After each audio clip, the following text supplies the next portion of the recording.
अपनी मंजिल तक पहुंचने के लिए हम सबको रास्ता तय करना होता है और सफ़र के बाद मिलने वाली मंजिल अगर हमारी मनचाही हो तो उसकी बात ही कुछ और है।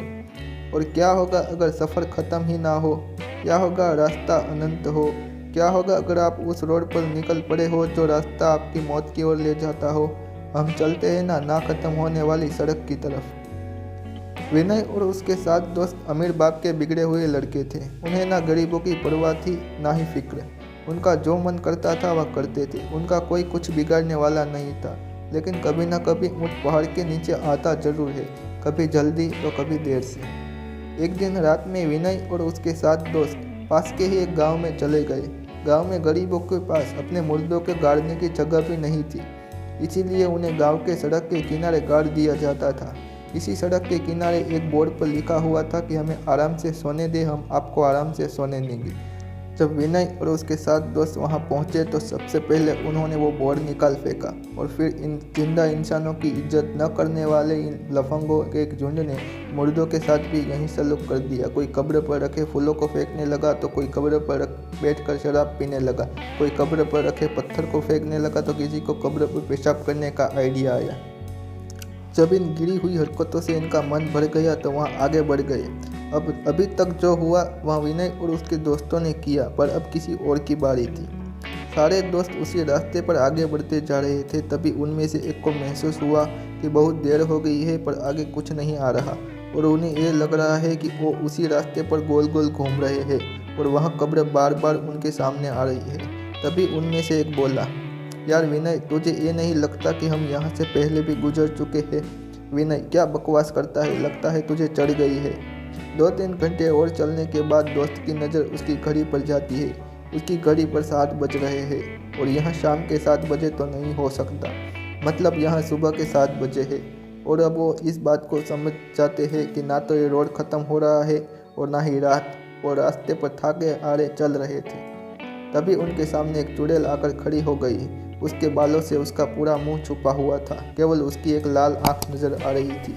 इससे पहले वो डर के मारे भागते वो बोली, हमने कहा था ना कि हमें सोने दो, कहा था ना हमने। एक कहते हुए उसने अपने हाथ में रखा एक भाला सारे दोस्तों की तरफ फेंका। उनमें से एक के सीने में आकर लगा और उसकी मौत हो गई।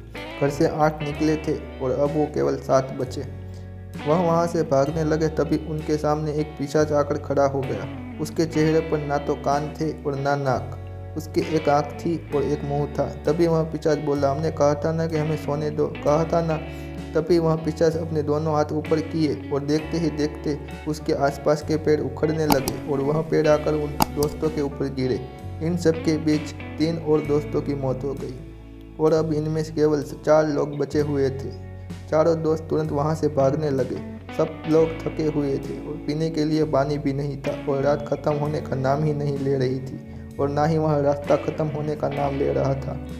दोस्त विनय, हमने इन लोगों के सोते हुए परेशान करके अच्छा नहीं किया, ये हमसे इसी बात का बदला ले रहे हैं। विनय, हाँ, इतना तो हर बेवकूफ़ को समझ आ गया है कि ये लोग हमारे साथ ऐसा क्यों कर रहे हैं। कोई सॉल्यूशन बताओ, नहीं तो मुंह खोलकर ऑक्सीजन वेस्ट मत करो। इतने में उन्होंने देखा कि रोड में एक गड्ढा है और उनमें से एक दोस्त गड्ढे में जा गिरा। अब 3 दोस्त बचे थे। तभी उनमें से एक दोस्त बोला, क्यों ना हम अपनी गलती सुधारें। हमने जो कुछ भी उन कब्रों का किया है, अगर हम लोग उसे ठीक कर देते हैं तो शायद हमारी जान बच जाए। बिल्कुल ठीक कहते हो, चलो। यह कहकर वो तीनों वापस उसी कब्रों की तरफ चले गए और वे जो फूल उन्होंने फेंके थे वापस उसी कब्र पर रख दिए। जो पत्थर उन्होंने फेंके थे वो वापस वहाँ पर लगा दिए। जो शराब की बोतल कब्र पर रखी थी वह वहाँ से हटा दी और जिस कब्र पर पेशाब की थी उसे भी उन्होंने साफ कर दिया। वो ये सब कर रहे थे तभी आसमान से एक चुड़ैल उड़ती हुई आई और एक को ले गई। अब 2 ही बचे थे। दोस्त, अब हम क्या करें विनय? हमने तो सब कुछ सुधार दिया, तब भी कुछ नहीं फर्क पड़ रहा। विनय, रुको, तुम्हें याद है सबसे पहले हमने वो बोर्ड निकाल कर फेंक दिया था। हाँ हाँ, बिल्कुल ठीक कह रहे हो, आओ उसे ठीक करके वापस लगा दिया जाए।